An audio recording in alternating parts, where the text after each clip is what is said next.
नमस्कार, स्वागत है आपका हस्तक्षेप में। मैं हूं संजीव श्रीवास्तव। इससे पहले के वीडियो में हमने बात की थी कैसे महाराष्ट्र और हरियाणा के चुनावों के बाद बीजेपी काफी मजबूत स्थिति में नजर आ रही है राष्ट्रीय राजनीतिक मानचित्र पे।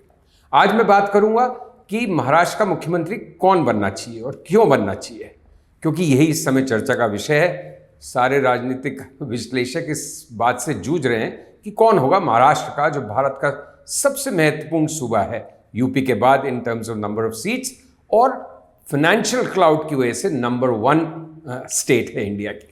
तो महाराष्ट्र का चीफ मिनिस्टर देवेंद्र फडणवीस बनते हैं कि शिंदे को वापस से रिपीट किया जाएगा। अलायंस धर्म के तहत जो लोग कुछ बात कर रहे हैं, बिहार मॉडल की बात कर रहे हैं कि बिहार में भी तो कम सीटें होने के बावजूद नीतीश कुमार को बनाया गया है मुख्यमंत्री, लेकिन बिहार की बात बिल्कुल अलग है। नीतीश कुमार वहाँ पे एक आवश्यकता है, उनके बिना एनडीए की सरकार बनना बड़ा मुश्किल है।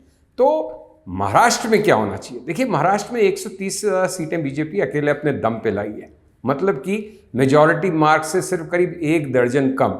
तो इतनी सीट्स के साथ क्या बीजेपी को मुख्यमंत्री का पद किसी और को देना चाहिए? शिंदे जी को, जिनकी पार्टी को 57 सीट्स मिली हैं। मेरे ख्याल से ये एक नो ब्रेनर सा इशू है। इसमें बीजेपी में भी अंदर कोई खास विवाद नहीं चल रहा होगा, डिसीजन हो चुका होगा, सिर्फ उसकी सार्वजनिक घोषणा बाकी है। मेरे हिसाब से बीजेपी का मुख्यमंत्री होना चाहिए महाराष्ट्र में और देवेंद्र फडणवीस ही होने चाहिए। क्या कारण है इसका?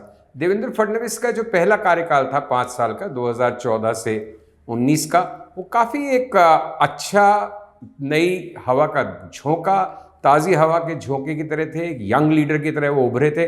बड़ी अच्छी उनकी छवि बनी थी, ईमानदारी की, शुचिता की, गुड गवर्नेंस की और ज़्यादा कॉम्प्रोमाइज़ नहीं करने की। मुंबई में राजनीति करेंगे और कॉम्प्रोमाइज़ नहीं करेंगे ऐसा तो संभव ही नहीं है, लेकिन रिलेटिवली कम कॉम्प्रोमाइज़ करने की और एक क्लीन ऑनेस्ट पॉलिटिशियन की इमेज देवेंद्र फडणवीस ने बनाई।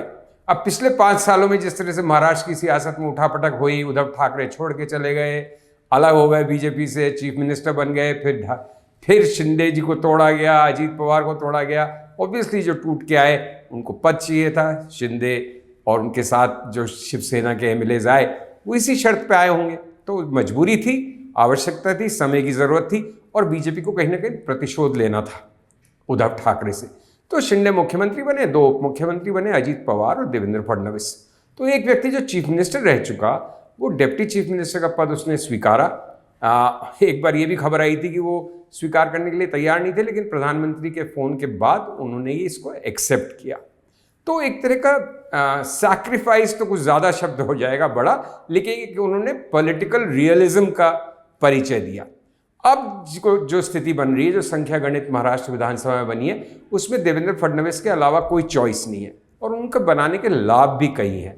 एक बार वापस से गुड गवर्नेंस की छवि बनेगी महाराष्ट्र में, एक क्लीन एडमिनिस्ट्रेशन देने में वो सक्षम है। बीजेपी को अपने नीतियों पर, अपने मुद्दों पर, अपनी प्राथमिकताओं पे कॉम्प्रोमाइज़ नहीं करना पड़ेगा, समझौता नहीं करना पड़ेगा। और सबसे बड़ी 2 बातें हैं।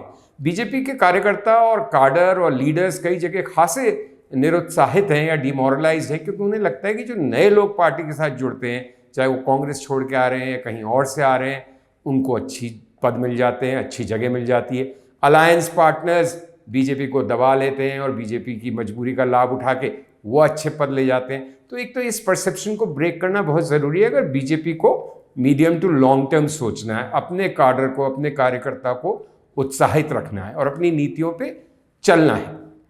तो देवेंद्र फडणवीस उस लिहाज से भी बिल्कुल एक उचित और सही चॉइस होंगे। दूसरा, एक जो बीजेपी अब कोशिश कर रही है इस इलेक्शन के बाद, हरियाणा में हमने देखा और महाराष्ट्र में, कि एक जो बिल्कुल सेंट्रलाइज्ड पावर स्ट्रक्चर हो गया था कि किसी भी नेशनल इलेक्शन तो छोड़िए, किसी भी स्टेट का इलेक्शन हो तो बस नरेंद्र मोदी जी चेहरे होते थे। अब वो स्टेट रंग लीडर्स को प्राथमिकता दे रही है, क्षेत्रीय शत्रप उभर कर आ रहे हैं और देवेंद्र फडणवीस शायद बीजेपी के फ्यूचर लीडरशिप जो बनेगी उसके एक बहुत ही महत्वपूर्ण चेहरा वो आने वाले दिनों में रहने वाले हैं। फिर नागपुर से हैं, आरएसएस के नज़दीक हैं, तो हर बॉक्स को टिक करते हैं वो एक तरह से।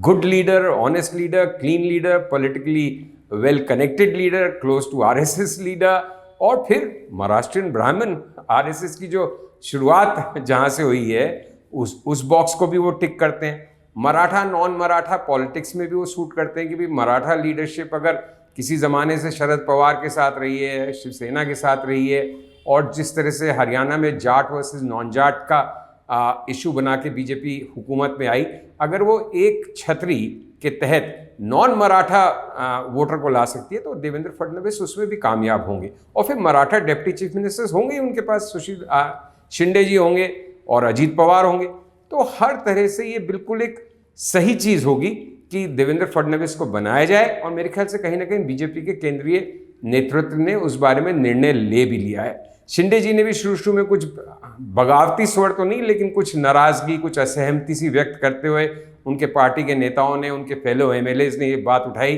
कि नहीं, शिंदे के चेहरे पे जीत के आए।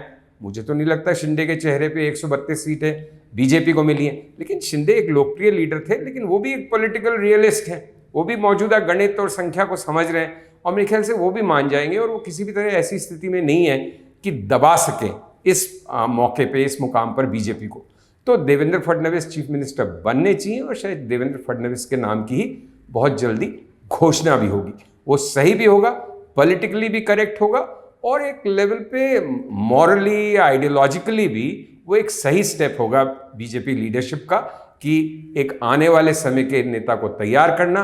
उसने जो पिछले 5 साल में थोड़े अपने कदम पीछे खींचे थे और थोड़े से बैक स्टेज गए थे, उनको वापस सामने मुखर रूप से स्थापित करना। बहुत धन्यवाद आपका।